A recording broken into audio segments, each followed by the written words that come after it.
The Vera Thomas Show. The Vera Thomas Show. The Vera Thomas Show. The Vera Thomas Show. Let's talk about it. Let's talk about it. Let's talk about it. Let's talk about it. Let's talk about it. Let's talk about it. On the Vera Thomas Show. Let's talk about it. Yeah.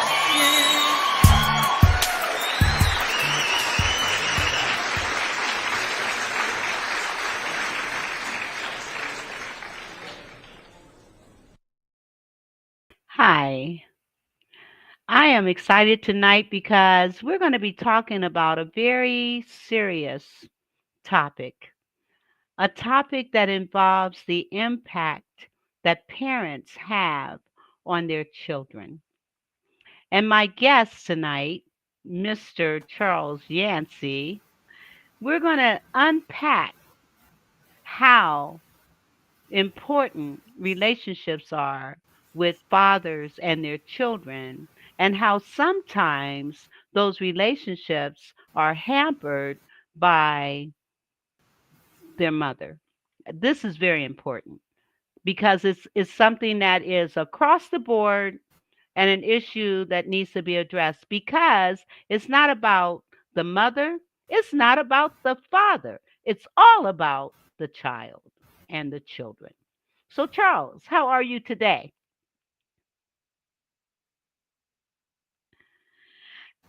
I don't know what happened, but I am going to go ahead and read his bio.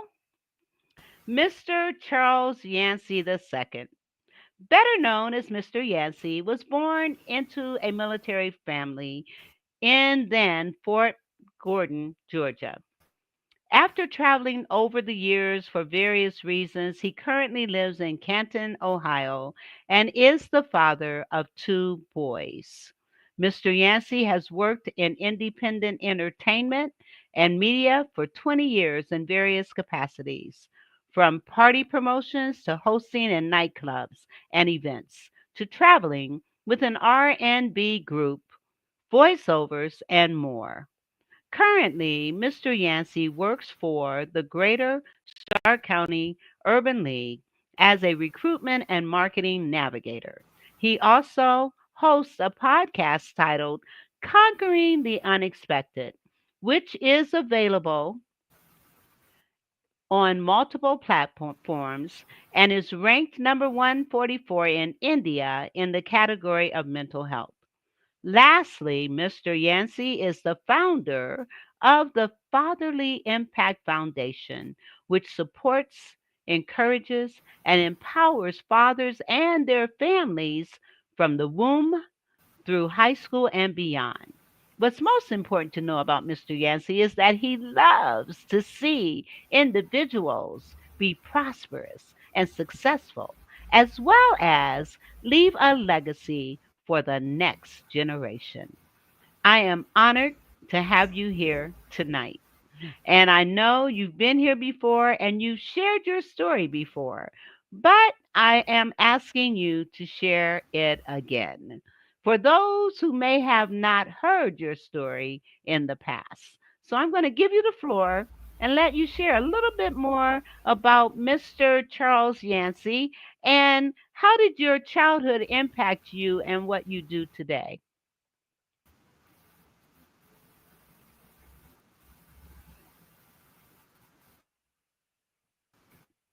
We seem to be having some technical difficulties. Well, first of all, Okay. that, Beg your pardon? I'm here. Okay, well, we're waiting for you. Go ahead. First, no, I said I'm here.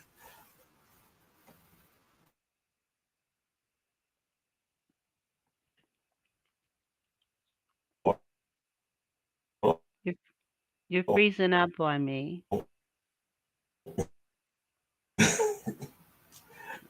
first this topic that he You're breaking up, Charles.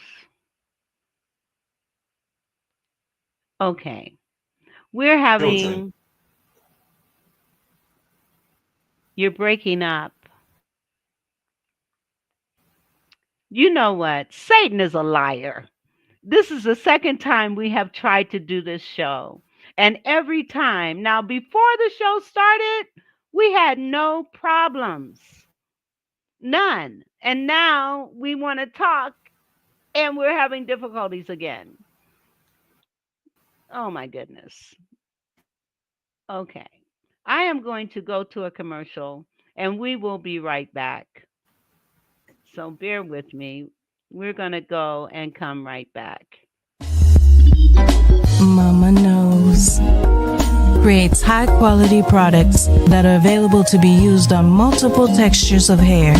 Her goal is to bridge the gap to stop people from having to use multiple products because of families with multiple hair types. Her products are currently being used on men, women, children of all ethnicities.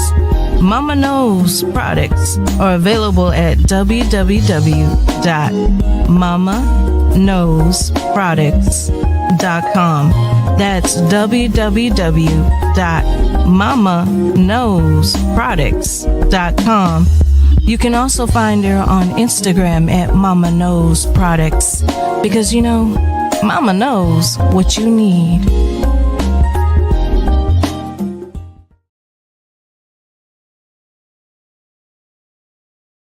And I'm telling you, these products are absolutely wonderful. They are great with any kind of hair problem.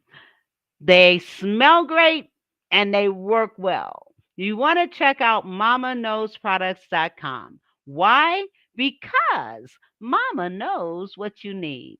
So check out mamaknowsproducts.com. I'm going to be putting that link in the chat for you to check it out. Yes.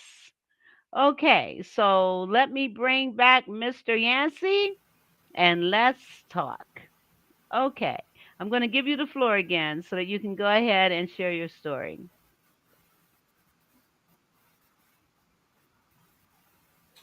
So as I was trying to say, because apparently this is not a conversation that we're supposed to be having, but we're gonna have it anyway. Yeah. I am, and I hold on here. I thought about the when that question. Actually, I thought about it earlier because I knew I had to come back on. But honestly, like my child is bad as as I felt like it was, because most children think their childhoods are bad as they're going through it. But as an adult now, and I look at the way some of these adults, some of these parents are dealing with their children, I feel like they probably could use some of that the way I was raised, and I understand that there's a different way of handling children is there, and there's a different way of discipline. So, yeah, as when it comes to my childhood, I felt like it was bad, but I definitely know I can see now where the principals came in, where the discipline was necessary, more confident in that. Got a friend of mine was just I was on the phone before I got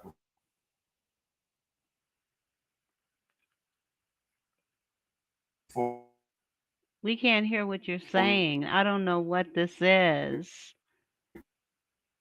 You're did we oh man. And people are so I trying to was come in and listen, but on the phone with a friend of mine, and he was telling me about a little guy that he was watching.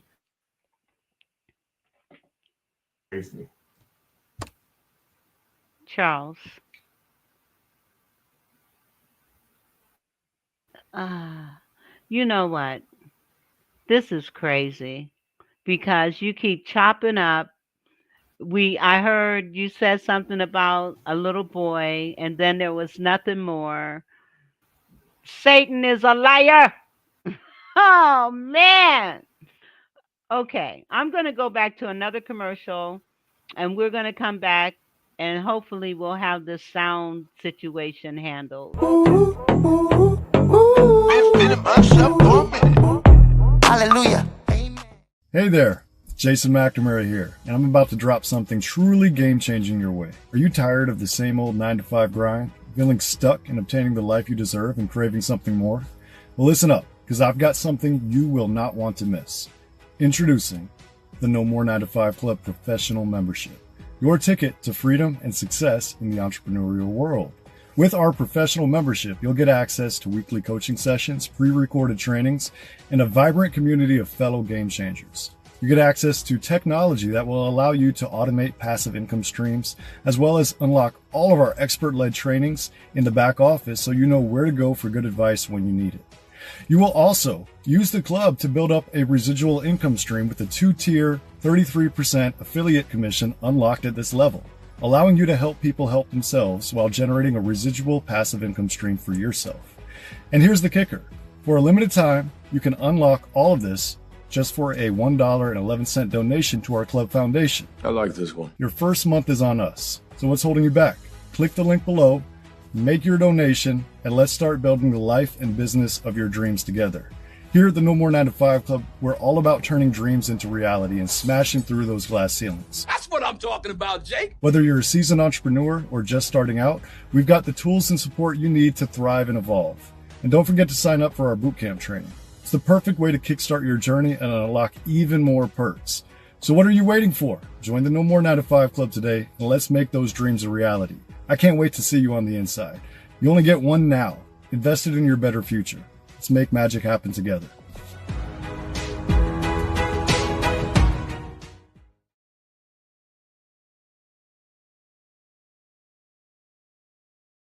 No more 9 to 5. Let me tell you, this is a networking, mentoring, mind changing, life changing organization that will help take you to the next level. So check out No More 9 to 5 by going to https://bit.ly/no more, the number 9, the number 2, the number 5, VT. Check it out. No more 9 to 5.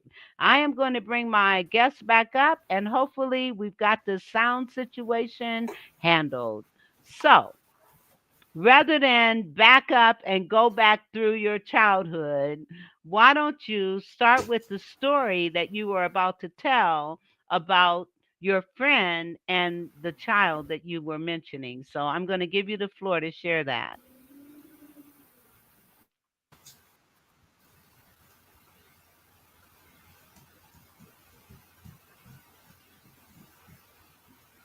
Here we go again. All right.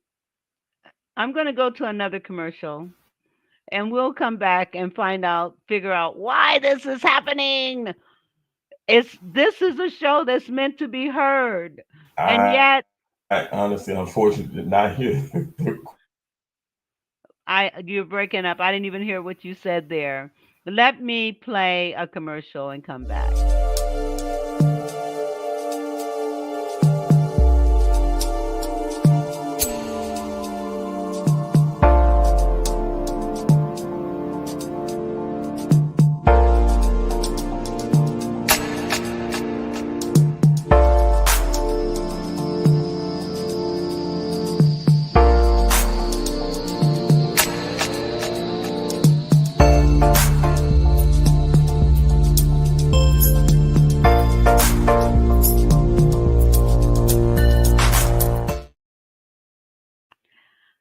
Yes, that is a promotion of myself.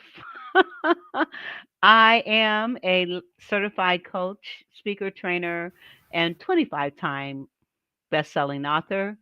The promo was made when I was a four-time best-selling author.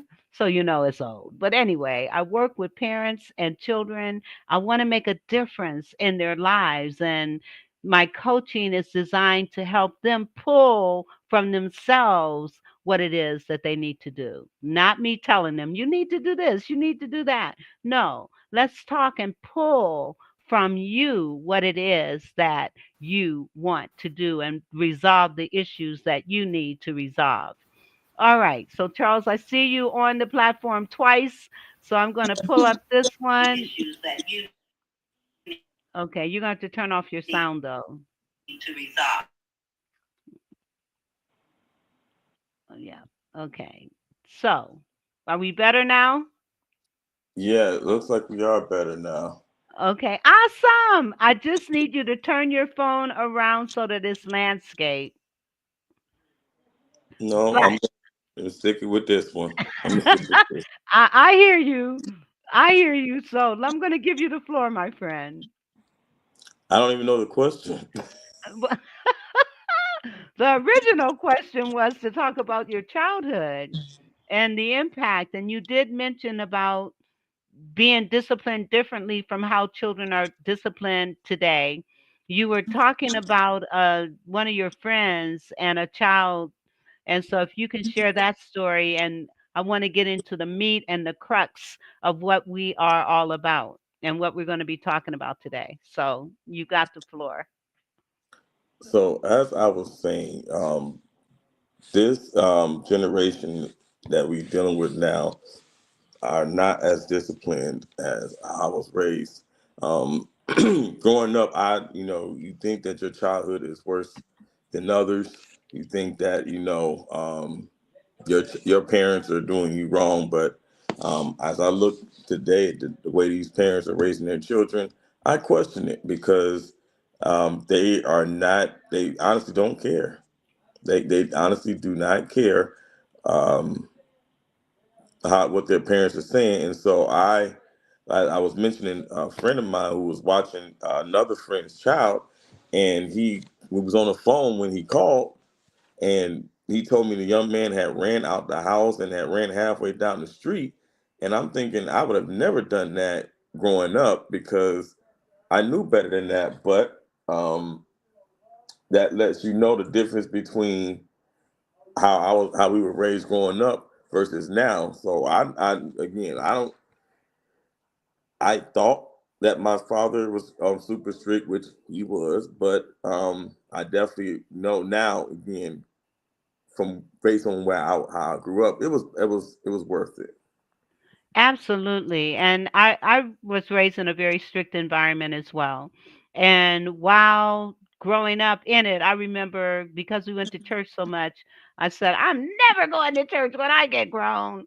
But of course, that changed when I established a relationship, a personal relationship myself. But as you were saying, children today, and how old was that child that ran off like that? He's going to turn 5. 5 years old?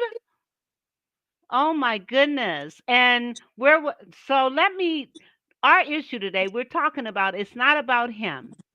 So we need to address the issue of co-parenting and the impact that it has. I have seen situations where co-parenting has been absolutely phenomenal, but I've also seen many more that are not so much. So I'm going to give you the floor to kind of talk about your perspective on this case, and then we're going to come back and talk about it. So in in relation to the topic, I am I find it interesting when you talk about parenting, and unfortunately, a lot of it is put on the fathers. The father, or at least the wrongdoing, is put on the fathers. Um, he did this, he didn't that, he didn't pay child support, he didn't discipline the kids, he didn't spend time, this, that, and blah, blah, blah. Even since I was younger, and again, this is not a means of bashing because men do wrong things. There are deadbeat fathers. There are negligent fathers. There are fathers that don't pay child support. But even since I was younger, I've always heard about mothers putting their children in a garbage can. Even as recently, you hear a lot about, I've seen multiple news reports about mothers killing their children, be it with their, be it there by themselves or with their new boyfriend, and the father is left out there, like, well, you wouldn't let me take care of this child. You wouldn't let me be a part of the child, but you're come after me for child support or make me take this class, make me take that class. But then the mother is just sitting out there doing whatever she wants to do. And unless I can prove it, unless I go to court, unless I spend all of this money to prove that this woman is unfit, my child is basically a sitting duck until you all decide, hey, enough is enough. So that's why that's how I feel about it. It's not just him. Stop putting everything on the fathers.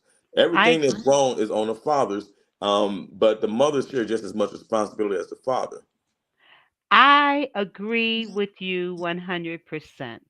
I agree because I work with fathers. I work with mothers as well. And sometimes what is happening is that mothers are feeling a sense of retaliation in some cases because the father is no longer in her life.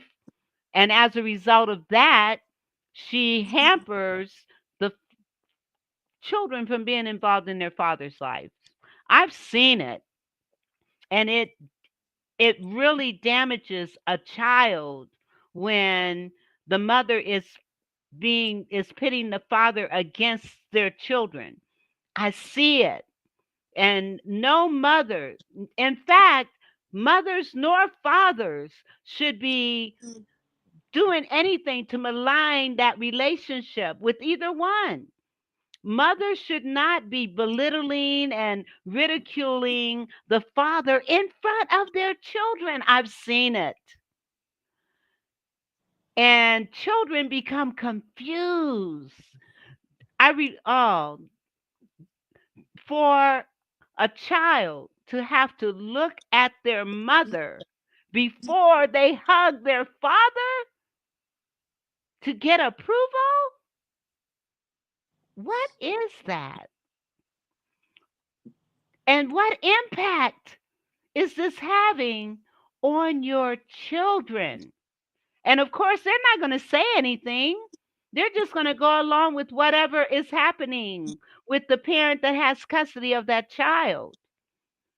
Right. Well, see, the issue with that is, again, now I understand the whole stranger conversation. You don't talk to strangers. Yeah. You're careful about that. But when it comes to a parent, um, and I guess if we're going to talk about it in that instance, again, sometimes it's about a parent wanting to have control of a situation, Yep. and they don't want the other parent, for whatever reason, to be able to operate freely. But again, that there are so many mothers out there that wish they had fathers in their children's life, their children's fathers in their lives. There are also some fathers that wish that their children's mothers in their lives, because there are single fathers out there, Yes. and they'll go, well, you be okay, but no, I'm not okay, because the same support, the same resources that you afford the mother, you don't afford those fathers, those single fathers. I mean, he has to work for it, but like I said, when it all comes down to it, it bothers me, because at the end of the day, the children are the ones that are losing out. Yes. The fact that they're looking at the father like basically he's a stranger, and now it takes time for that child to really understand. Wait a minute, this is my father. I shouldn't be afraid of him. I shouldn't treat him like, again, like you treat strangers. But in this day, well, yeah, in this day and time, that's what's been happening. And it's not right. And I want to cite an instance. My brother, for example, he raised his children as a single dad, and he raised four children as a single dad after his divorce. But the beautiful thing is the mother stayed in her children's lives. And the co-parenting is absolutely beautiful. And these children have grown up, they're all grown now. They've grown up to be healthy, very connected emotionally, um, because they didn't see, just because the parents could not make it, the children did not see any contention between the father and the mother. That's what makes for a healthy separation of father and mother from their children. People, please understand how you relate, respond, and react in situations. Only you can control how you relate, react, and respond. You cannot control anybody else. And oftentimes, mothers are trying to control the situation because they're hurt, or they're bitter, or they're resentful. And it's got to stop. It's got to stop. All right, Charles, I'm going to give you the floor. No, I'm listening. The thing is, you have to understand the emotional damage. I understand that was it's a meme or it's a joke on TikTok or whatever. Some people use it as part of their content, but it really is emotional damage because that child Yes, is confused. They don't know, that how to handle other people. I mean, I was raised, more of a protective, more of a sheltered upbringing, and that was mainly because of my father being a preacher's kid. We're yeah, expected me to act too. a certain way. So um, we don't get, I guess, as you say, we won't get the same grace as others. They're a little more strict on us. So that was a little different. But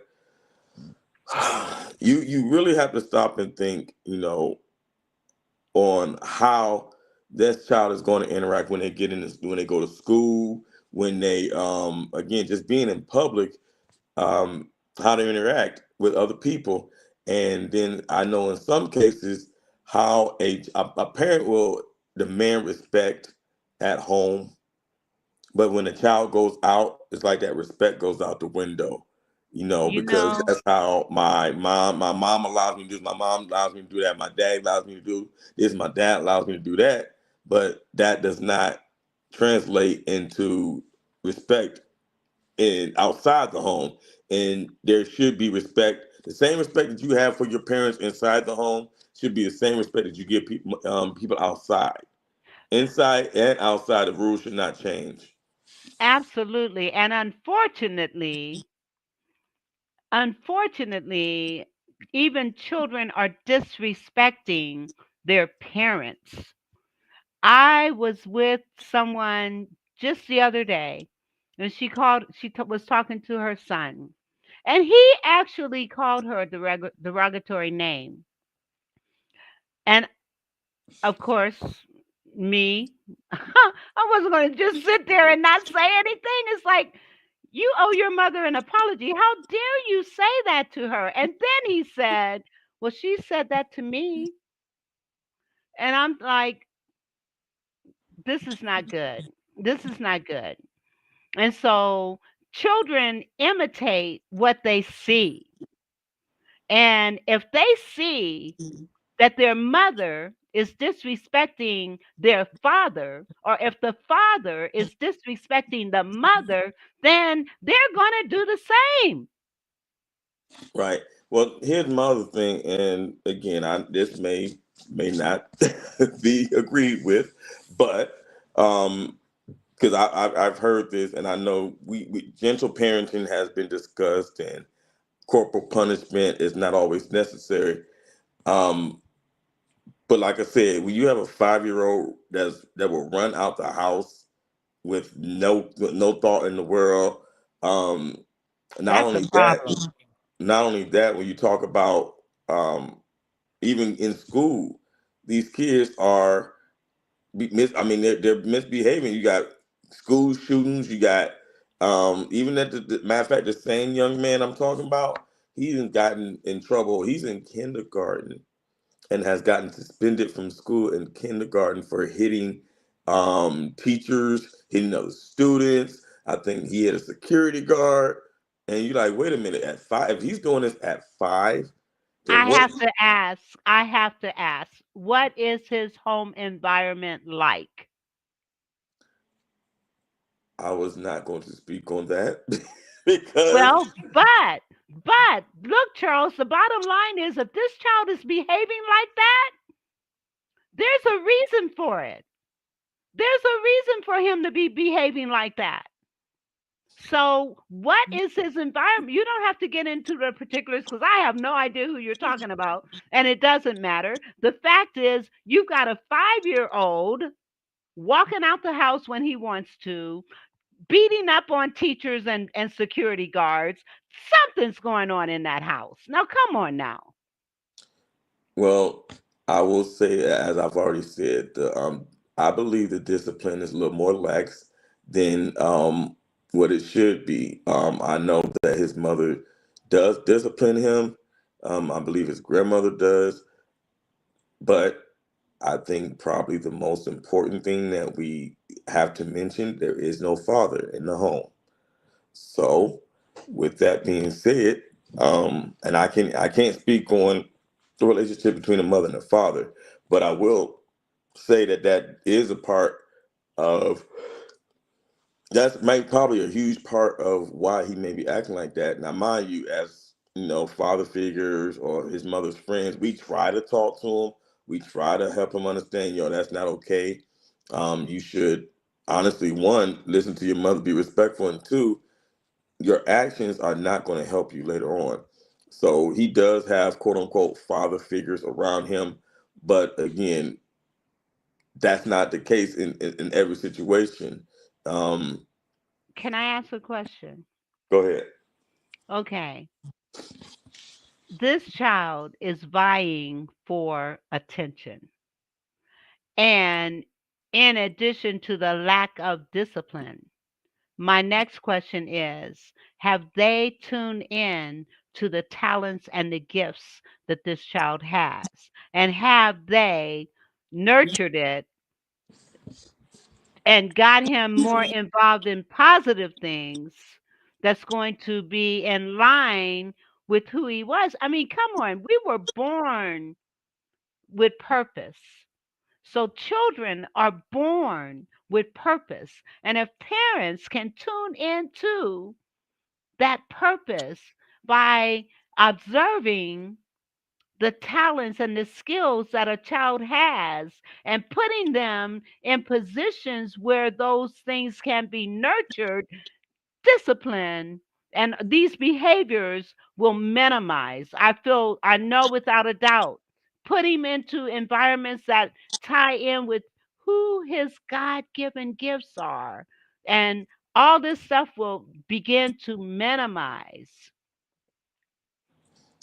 So I don't, as far as I know she was asking me, well, the son past Sunday, she wants to take him to Sunday school because church is important. Yeah. Um, so I know that has been, that was a question. I don't know how much more outside of that.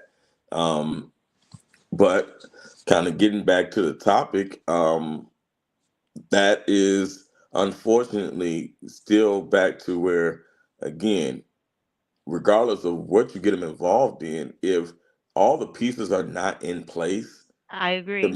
make sure that he again understands both sides, because yeah, you can have a mother that tries and works, and there's been multiple success stories in which single mothers have done excellent jobs in raising their sons and raising their children, period. But every child's not the same. No, Every child's not that's the same, true. so therefore you can't go, well, she raised her kids and this person. No, every child Right. is different, and if that child needs a father figure, if that child needs their father, then you cannot go, well, I can do. I'm strong. Sometimes that's where that pride comes in. That's where that ego comes in, and I'm an independent woman, I'm strong, and I get it, strong black woman, white woman, whatever woman you are, you still cannot take the place of the father. I agree 100%. And let me just kind of say, I raised a son as a single mom. I left his father when my son was 6 months old.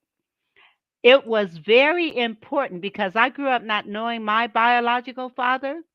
It was very important that my son have a relationship with his dad. So I didn't tell my son, it was none of my son's business nor concern to know the ins and outs of my relationship with his dad. He didn't need to know that. And I didn't need to tell him. Oftentimes, parents insinuate their children into their own personal lives. That's not good. So I didn't do that because I wanted my son to have a relationship with his dad. His dad moved to another state. When I moved back to Ohio, my son was 4 years old. I still wanted him to have a relationship with his dad. And so we did a thing where in kindergarten he was with me, in first grade he was with his dad, in second grade he was with me, and we did that back and forth for up until the fifth grade. Right. Fifth grade, some things happened which I was not aware of with his dad. It was my son who came back and said to me, Mom, I don't ever want to go back to my dad again. That was his choice, not mine. And I said to him, well, okay, you know, now he did establish a relationship. My son is 42, will be 42 this year. He does have a relationship with his dad now, you know, but again, it was not my place to insinuate my child into what was going on with me and my ex-husband. Because when you do that, what you're doing is you are not allowing your child to have their own impression and relationship with their father, and vice versa. This is serious stuff.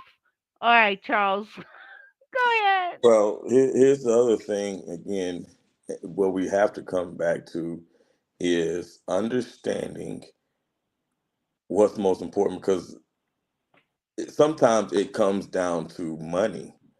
Um, Again, if we really want to be, I guess I say put everything on the table. Sometimes it comes down to a financial gain when it comes to how a child is being raised, or when you talk about back again proper co-parenting. And yeah, both parents are responsible, financially responsible. But when one parent decides, well, I'm going to manipulate the system, or I'm going to do everything that I can to disable or destroy the other parent, now that child will never be able to understand that or understand where that father or that mother is coming from because that parent is at a disadvantage.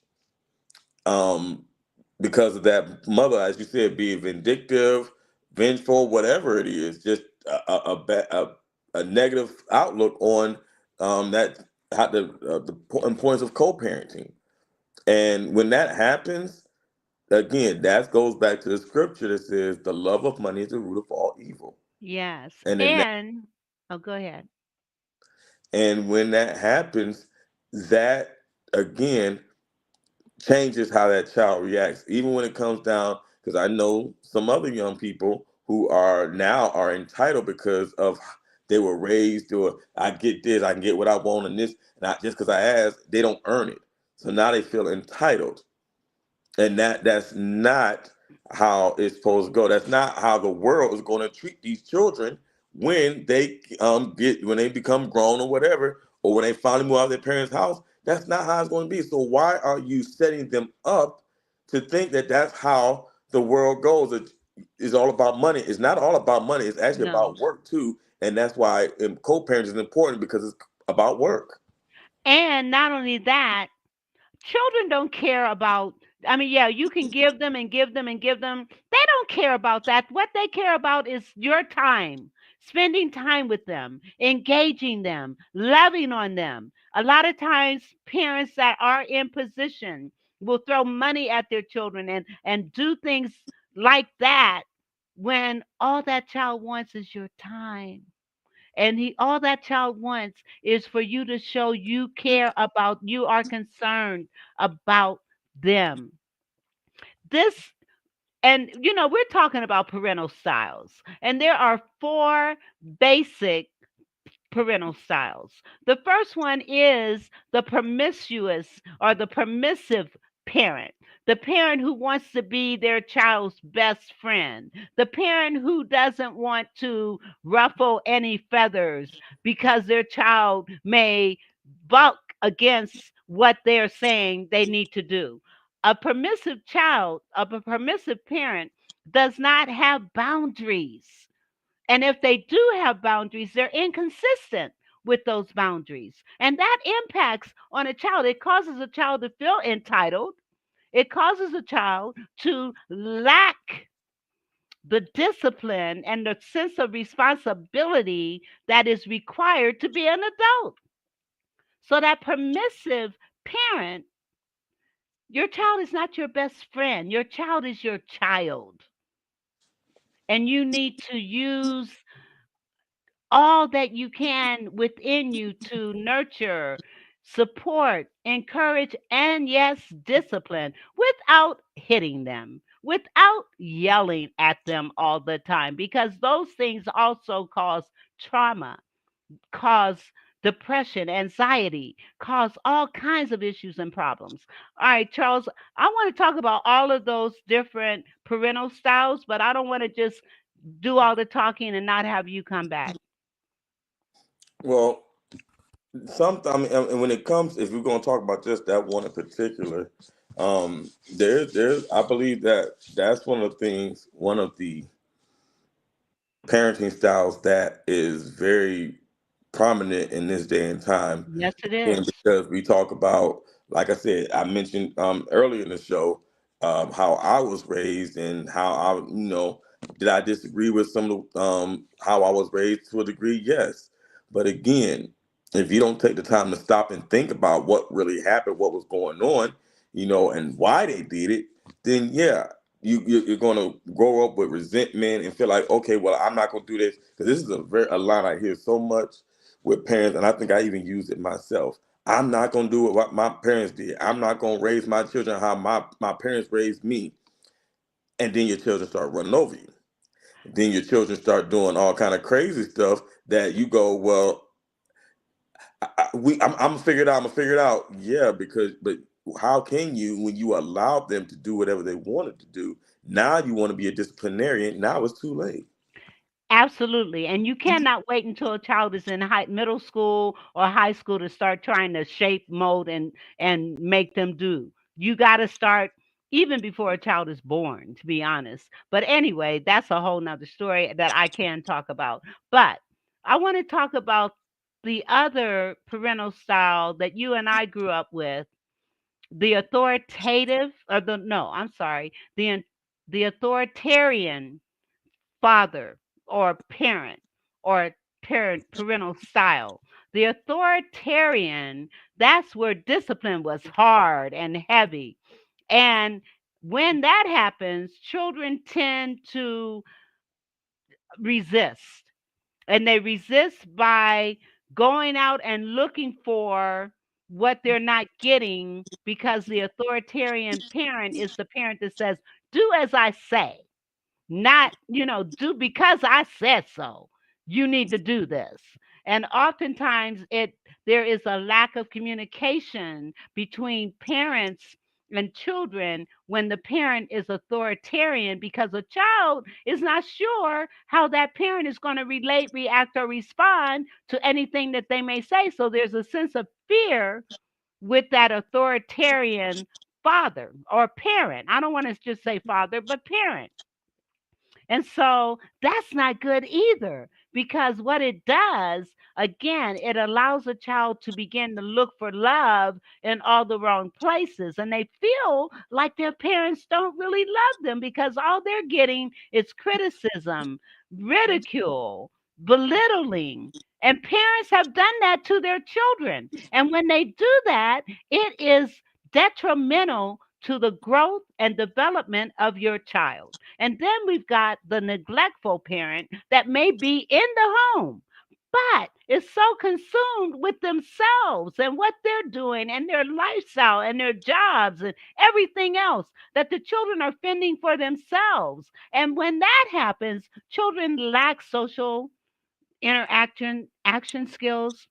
Kids end up not having discipline, and they too look for love in all the wrong places. And then you got the authoritative parent, and that's the parent that is nurturing, listens to their child, makes that child feel loved because they listen. And I mean, listen without your phone, without your pad, without your computer, without watching the TV, but listen, looking that child in the face and in the eye and talking to that child and letting them know, I hear you, I see you, I understand you. And when children grow up like that, then when they're in middle school and high school, you're not going to have a problem with your child coming to you and telling you what's going on in their lives. The other parents, their kids may not come to them because they're afraid to come to them. They don't trust that their parent is going to be there for them because they haven't shown it in the past. So I'm going to say this. I agree to a point because, unfortunately, again, when you're talking about some of the young people we're dealing with, when you talk about mental health, um, or when you just talk about again the change in generation, Yes. it's a different generation that we live in. Um, and unfortunately, while that last one may be the most conducive, may be the most helpful, I was gonna go back because you just ran through the rest of them, so I didn't get the chance to talk about the others. But even when it comes to the authoritarian, no, I definitely don't agree with that because again, I grew up that way, So and did I. it really kind of made me question, as I got out, and into the world, what can I do? What can I not do? It really kind of, I want to say it kind of stifled me a little bit, Yes. when it came to dealing with the rest of the world, I guess you would call it. At the same time, though, certain discipline has to be necessary. And again, go stand in the corner is not going to work. Uh, So you, so are you a component of corporal punishment? I'm not saying corporal punishment is the only answer. I'm going to say that. But in some instances, corporal punishment is necessary. Can I say something regarding that? Go ahead.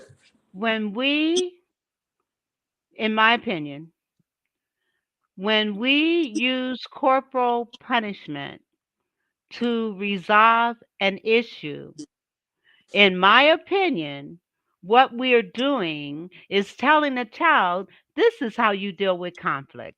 This is how you handle situations. And so looking at it from a different perspective, because my son, I didn't use corporal punishment much with my son. I did a couple of times because it was like one of those things where, oh, okay, I did.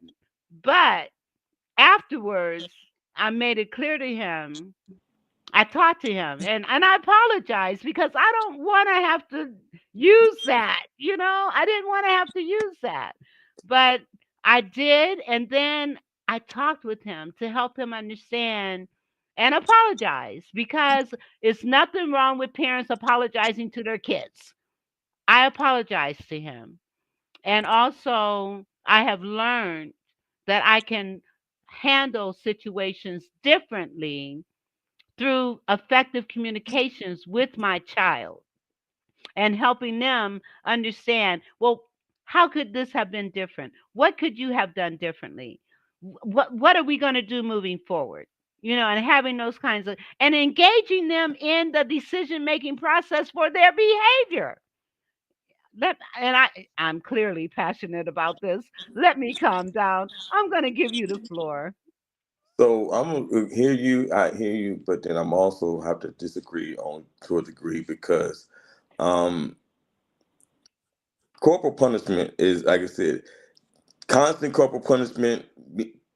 That's how I would define it.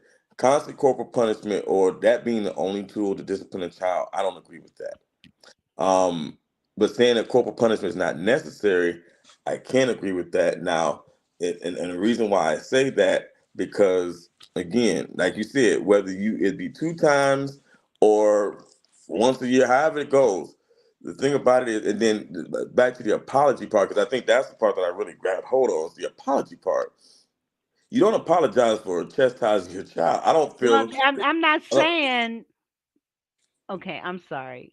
But I'm not saying apologizing for chastising or disciplining, but apologizing for the way that I did it. There could have been a different way that I could have done it at that point in time. And those times were very few and far between. But anyway, go ahead.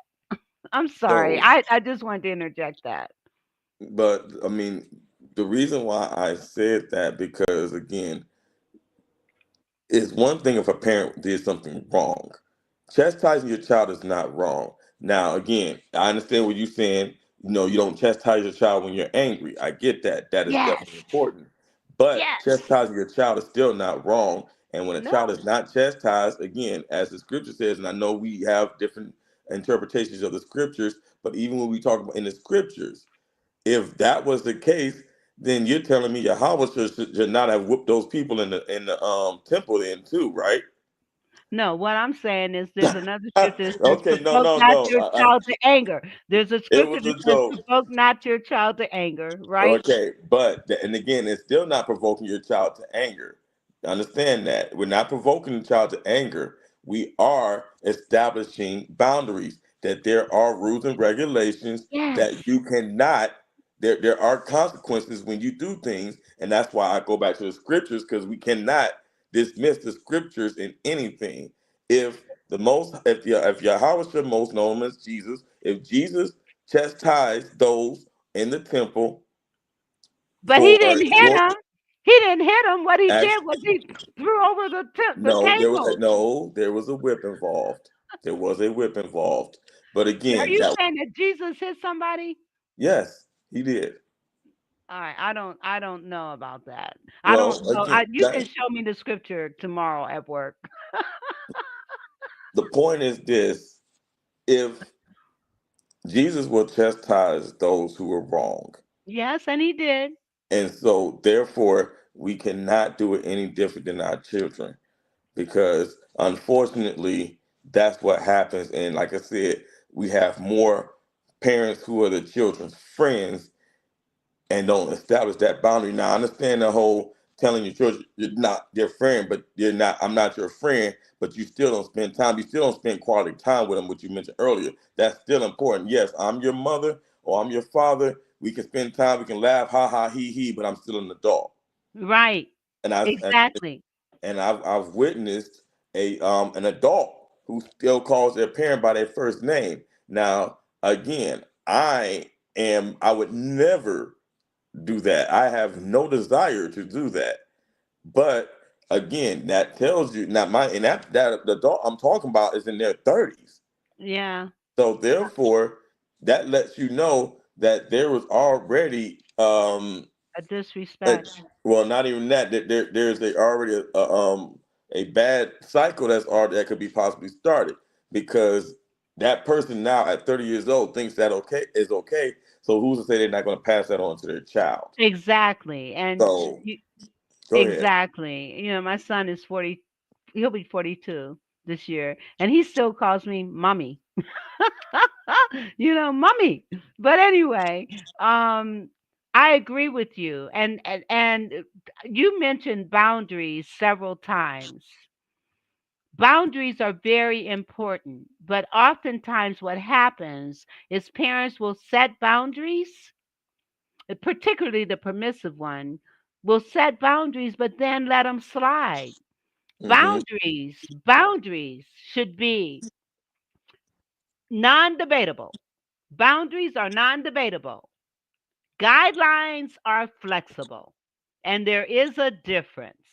There are certain things that you will not allow, and there's no period. There's no getting around it. That's very important, and that's one of the things that authoritative parents do. They set boundaries that are non-negotiable and guidelines that are flexible, and they engage their children in the decision making process with the understanding that the final decision is mine as the adult. But wanting and getting and receiving feedback from your children, I think is very important. And I also think is very healthy. It is. I believe that again, no different in any situation. Again, I believe in a word called synergy, which means no part is greater. No single part is greater than the whole. So communication is always going to be important. Absolutely. You know, whether it be in a relationship, be it in parenting, um, but again, kind of feel like we got away from the topic because unfortunately, that's what we talk about when it comes to fathers. Fathers are known for setting those boundaries and making sure that those things are kind of adhered to. And then when you have the mother, I mean, I know some mothers that are just as hard as fathers are, and then the fathers are the other way around. But when it comes down to it, you need both of them. You need both parents, be it one authoritative, one what you call it? What's the first one? Authoritarian or No, permissive. permissive. But not too permissive, because you don't want the child to again, me being a see, that's that moderate thinking. Both parents are definitely needed. You I know, agree. it's too much stress on one parent trying to do both. But when you have situations where one, again, like you said, be it because they don't want to move on, be it because I don't know, hearsay, outside influence, that's why those kind of things happen. But when it's all said and done, your children are still going to be the ones end up losing. Well, I'm a permissive parent. I can be permissive and I can be authoritative. Okay, you can try it, and let's see if it works. Yeah, like you said, I agree with you 100%. Authoritarian is not going to work across the board, period, because you're going to have children walking around in fear. You have children that are basically going to be they're going to end up being antisocial because they have no idea how to deal with the rest of the world. Right. So, respecting and understanding what each parent brings to the table is important. And if you can't do that, then that's what counseling is for. That's what, certain professionals are for to help you understand that, hey, it's not just about you. It's just not about him. It's No. about both parents. But And it's about unfortunately, your children. right. But when you have, unfortunately, our system who allows certain things to happen, I can't allow that not to be mentioned. But when you don't, when you have a system that allows those certain things to happen and basically enables one parent or basically disables one parent, more not even enable, but disables one parent, puts one parent at a disadvantage, then yeah, you're going to have situations like that. And like I mentioned earlier, and probably the biggest reason, in my opinion, why some of these cases I mentioned or why children have been dying because one parent tried to do two jobs and they can't do two jobs. And I just want you, because we've only got less than 2 minutes left. I just want to say to parents, it's not about you, the mother. It's not about you, the father. It's about your children. It's about you creating a healthy relationship between the mother and the father so that your children can see that regardless of how you may feel about each other. And I'm speaking from experience as well as what I know. I mean, if it were up to me, I would never see my ex-husband again, and it would be okay. But that does not negate the fact that he is the father of my child, and my personal opinion of him does not matter. What matters is him having a relationship with his child. I can be out of the equation altogether. Charles, I'm going to give you the last word. We're at an hour, but I'm going to let you close this out. All I will say is this, and I didn't wear the shirt today. I usually wear it in conversations like this. Um, Understand this: the law is not a weapon. Um, if you feel like you cannot handle a co-parenting situation, or you can't handle, negotiating with the other parent, then it might be necessary to get the law involved. But to try to use the law as a control mechanism, it's not going to hurt that other parent as much as it's going to hurt that child. Of course, if that parent really does care, then it's going to hurt that other parent. But it's going to hurt that child even more, because if you understand something when it comes to law, first of all, the law does not. I mean, it's set up to say you care about the children and family, but they really care about money first. So when you get the law involved, you're taking away from the finances that could be used to help that child, for that child to really understand, I can have fun with both parents, but now that one parent is at a disadvantage. Why? Because they don't have any money. Now the other parent looks like the best parent in the world. The law is not a weapon. Remember that when you're dealing with your children. And on top of that, your feelings, like Vera already said, your feelings come secondary to that child. That child should be able to have both parents and not have to feel the love, the care, and the discipline of both parents, for that matter. But that, again, child does have to be the focus, not the law. Amen. Thank you. We're going to have to do this again because there's so much that we need to unpack. So, parents, please take heed to what we've said here tonight. And please set aside your differences with each other. Please, for your children's sake. God bless, and we will see you next week. So, have a great, no, we'll see you on Thursday. I have a guest on Thursday. So, I will see you on Thursday, same time, same place. God bless. Have a great evening.